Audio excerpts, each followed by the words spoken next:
know what's good for me. That's my opinion!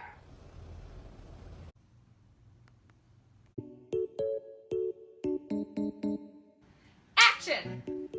Hey, what's up, you guys? Yes, today we're hitting the streets of McHenry to ask former AP students these 4 major questions. How do they take notes in AP? How do they study for AP? How do they prepare for AP discussions? And how is AP going to help them in college? Let's go! How do you study for your AP class?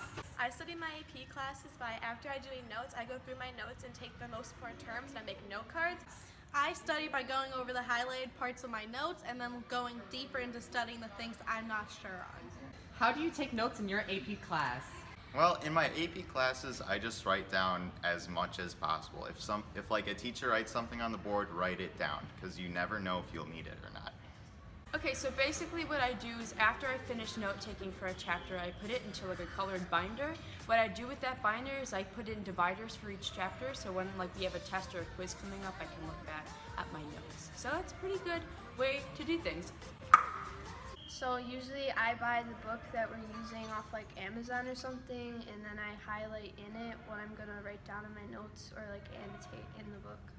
How do you prepare for a discussion?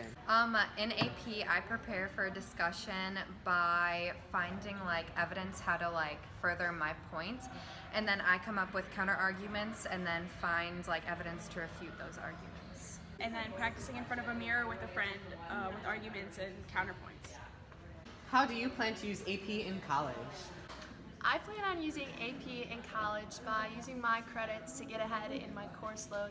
I plan to use AP in college when I'm taking notes and when I'm studying for different tests. I'm gonna use the same like strategies I used when I was taking an AP class.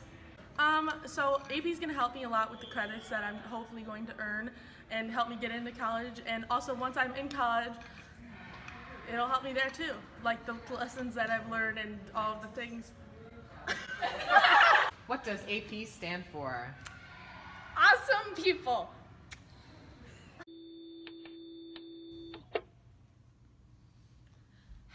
Time to do all the AP work I should have been doing.